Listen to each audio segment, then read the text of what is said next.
আজকে দুপুরে ইউরোপিয়ান ইউনিয়নের অনেকজন অ্যাম্বাসাডার 2.5 ঘন্টার একটা মিটিং হয়েছে। আর বিকেলবেলায় বিক্রম মিস্ত্রি ছিলেন প্রফেসর ইউনূসের সাথে দেখা করতে।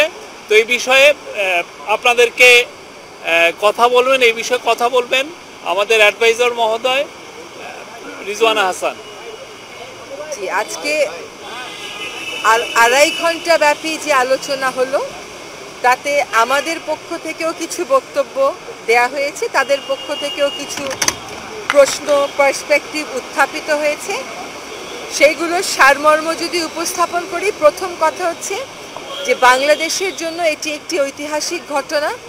কারণ আমরা কেবল বাংলাদেশে যে সমস্ত ইউরোপিয়ান দূতাবাস আছেন তাদের সাথে কাজ করি, কিন্তু আজকে এই অনুষ্ঠানে দিল্লিতে আছেন এমন অনেক রাষ্ট্রদূত এবং প্রতিনিধিরা উপস্থিত ছিলেন। ফলে বাংলাদেশের ইতিহাসে এমন এর আগে কখনো হয়নি যে ইউরোপিয়ান ইউনিয়ন একটা ইউনিয়ন হিসাবে এত রাষ্ট্রদূত নিয়ে, এত প্রতিনিধি নিয়ে কোনো সরকার প্রধানের সাথে আলোচনা করতে এসেছেন বলে।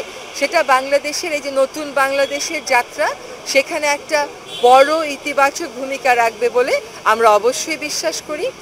আমাদের পক্ষ থেকেও কিছু কথা বলা হয়েছে, তাদের পক্ষ থেকেও কিছু কথা বলা হয়েছে।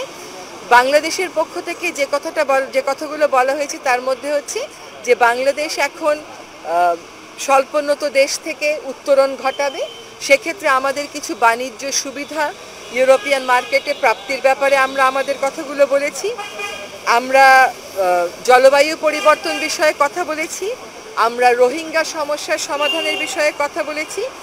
তারা আমাদেরকে মানবাধিকারের বিষয়ে জানতে চেয়েছেন, নির্বাচন নিয়ে কথা বলেছেন, শ্রমিক অধিকার নিয়ে কথা বলেছেন। সেগুলোর উত্তরে আমরা তাদেরকে জানিয়েছি যে প্রত্যেকটা বিষয়ে প্রক্রিয়া অব্যাহত রয়েছে। আমরা অবশ্যই একটি স্বাধীন, ফ্রি, ফেয়ার এবং ডেমোক্রেটিক ইলেকশনের দিকে যাব। আমরা বিচারের কথা বলেছি, আমরা বলেছি যে ইন্টারন্যাশনাল ক্রাইম ট্রাইব্যুনাল সেটার কথা জানিয়েছি। বিভিন্ন রিফর্ম কমিশন কোন কোন ক্ষেত্রে রিফর্মের জন্য কি পদ্ধতিতে কাজ করছে এটা তাদেরকে আমরা জানিয়েছি। তাদের বক্তব্য ছিল শ্রম অধিকার বিষয়ে, সেখানেও আমরা তাদেরকে বলেছি যে সেখানে একটা কমিশন হয়েছে এবং বাংলাদেশ যাতে আর চিপ লেবার এই কথাগুলো আমাদেরকে শুনতে না হয়, বরং শ্রমিক স্বার্থ যাতে সুসংহত থাকে সেটার জন্য যে এই কমিশনের মতামতের ভিত্তিতে আমরা ব্যবস্থা গ্রহণ করব সেটা আমরা জানিয়েছি। একটা প্রস্তাবনা আমাদের পক্ষ থেকে ছিল যে বাংলাদেশের নাগরিকেরা অনেক ইউরোপিয়ান দেশে যেতে গেলে ভিসার জন্য আবেদন করতে হয় দিল্লি থেকে। এইটা অনেক সময় ঝামেলা হয়ে যায়।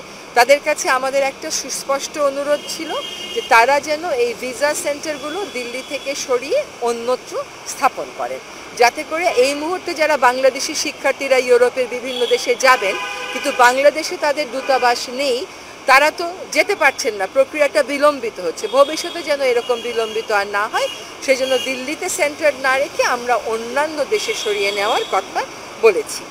এটা হচ্ছে ইউরোপিয়ান ইউনিয়নের সাথে আমাদের যে কথা হয়েছে সেটার ব্যাপারে। এবং আমাদের পক্ষ থেকে তাদেরকে বিভিন্ন ইস্যুতে যে অপপ্রচারগুলো চালানো হচ্ছে এই অপপ্রচারের বিষয়ে বলা হয়েছে। কেন জুলাইয়ের এই বিপ্লব হলো, সেই বিপ্লবের আকাঙ্ক্ষাটা কি, সেই আকাঙ্ক্ষা ধারণ করে জাতীয় ঐক্য গড়ার যে একটা প্রক্রিয়া শুরু হয়েছে বিভিন্ন বিষয়ে, সে বিষয় সম্পর্কে তাদেরকে জানানো হয়েছে। এবং এই যে জুলাই আগস্টে যে হত্যাকাণ্ডগুলো হয়েছে এই হত্যাকাণ্ডর বিচারের ক্ষেত্রে যে আমরা ব্যবস্থা গ্রহণ করেছি এই ব্যাপারেও তাদেরকে আমরা অবহিত করেছি। এখানে এই তো ছিল ইউরোপিয়ান ইউনিয়নের সাথে বক্তব্য। আপনাদের কোনো প্রশ্ন থাকলে বলেন, আমরা বিক্রম মিস্ত্রি জি আপনাদের ইউরোপিয়া বলি ইউরোপিয়ানের ব্যাপারে আপনাদের কোনো প্রশ্ন থাকলে শুরু করেন। জাতীয় সচিবের সাথে যে প্রধান উপদেষ্টার বৈঠক হয়েছে সেখানে আমাদের পক্ষ থেকে এবং তাদের পক্ষ থেকে বারবার তারা বলেছে যে তারা বাংলাদেশের সাথে দ্বিপাক্ষিক যে সম্পর্ক এটা এগিয়ে নিতে এবং আরও জোরদার করতে আগ্রহী। তারা জুলাই এবং আগস্টে যে বিপ্লব হয়েছে এটা তারা মনিটর করেছেন, তারা দেখেছেন, তারা অবগত। আমাদের পক্ষ থেকে তাদেরকে বলা হয়েছে যে আমরা সার্ককে শক্তিশালী ভূমিকায় দেখতে চাই। আমরা যে একসাথে বিমস্টেকে আছি এবং এটা যে থাকাটা জরুরি এটাও বলা হয়েছে। আমাদের পক্ষ থেকে বিভিন্ন প্রোপাগান্ডা যেগুলো চালানো হয়েছে সেটার ব্যাপারে উদ্বেগ চালানো হয়েছে এবং হচ্ছে, সেটার ব্যাপারে উদ্বেগ জানানো হয়েছে। এবং আমাদের ক্ষমতাচ্যুত প্রধানমন্ত্রী যিনি ওখানে আশ্রয় নিয়েছেন, তিনি যে সেখান থেকে কথাবার্তা বলছেন এবং বিভিন্ন কথাবার্তা বলার মাধ্যমে এক ধরনের উত্তেজনা তৈরি করার চেষ্টা করা হচ্ছে, সেটার ব্যাপারে উদ্বেগ খুব স্পষ্ট করে আমাদের পক্ষ থেকে তাদেরকে জানিয়ে দেওয়া হয়েছে। ভারতের পক্ষ থেকে যেটা বলা হয়েছে যে তারা আমাদের সাথে সম্পর্ক জোরদারে আগ্রহী এবং সম্পর্ক এগিয়ে নিতে আগ্রহী এবং বিভিন্ন অপপ্রচার, এই যে বিভিন্ন রকমের কর্মকাণ্ড সেখানে আছে যেগুলো আমাদের দেশের যে একটা ইমেজ আছে সম্প্রীতির একটা দেশ বলে সেটাকে প্রশ্নবিদ্ধ করছে। আমাদের এই যে জুলাই আগস্টের যে অভ্যুত্থান এটাকে প্রশ্নবিদ্ধ করছে। এগুলোর ব্যাপারে তাদের বক্তব্য হচ্ছে যে এগুলোর ক্ষেত্রে ভারতীয় সরকার কোনোভাবেই দায়ী না এবং সরকার আসলে এগুলো করছেও না, এগুলো অনও করছে না। এগুলো হচ্ছে বিভিন্ন, এটা হচ্ছে মিডিয়ার বা বিভিন্ন সংগঠনের পক্ষ থেকে করা হচ্ছে। আরেকটা আমাদের পক্ষ থেকে বলা হয়েছে যে এখন ভিসা দেওয়াটা যেহেতু কমিয়ে রাখা হয়েছে এটা অনেক অসুবিধার সৃষ্টি করছে, তাদের পক্ষ থেকে আমাদেরকে প্রতিশ্রুতি দেওয়া হয়েছে যে ভিসা বাড়ানোর তারা উদ্যোগ গ্রহণ করবে।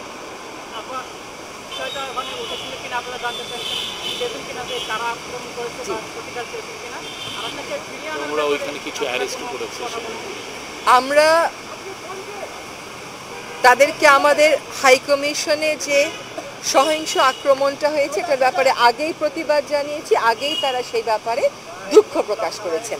আজকে যেহেতু তারা সম্পর্ক এগিয়ে নিয়ে যাওয়ার এবং জোরদার করার কথা বলছেন এই অন্তর্বর্তীকালীন সরকারের সাথে, কাজেই আমরা ধরে নেব যে সে ব্যাপারে তাদের যে দুঃখ প্রকাশ সেটা তারা সেই অবস্থান থেকে একই অবস্থানে আছেন। সুতরাং নতুন করে আর এই কথাটা বলা হয়নি, কিন্তু বারবার যে প্রপাগান্ডাগুলো হচ্ছে, যে প্রপাগান্ডাগুলো একেবারেই সঠিক না, যে প্রপাগান্ডাগুলো বাংলাদেশের ইমেজের জন্য ক্ষতিকারক, সেগুলোর ব্যাপারে আমরা আমাদের স্পষ্ট অবস্থান জানিয়েছি এবং সেখানে তাদের বক্তব্য হচ্ছে যে এগুলো সরকার অনও করে না, সরকার এগুলোর সাথে মোটেও জড়িত নয়।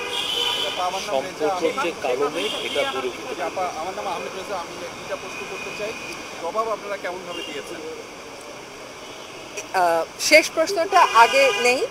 এই প্রপাগান্ডাগুলোর জবাব আমরা লিখিত মৌখিক বহুভাবেই বলেছি যে যতগুলো ঘটনা ঘটেছে সেগুলোকে সাম্প্রদায়িক দেখানোর সুযোগ খুবই কম।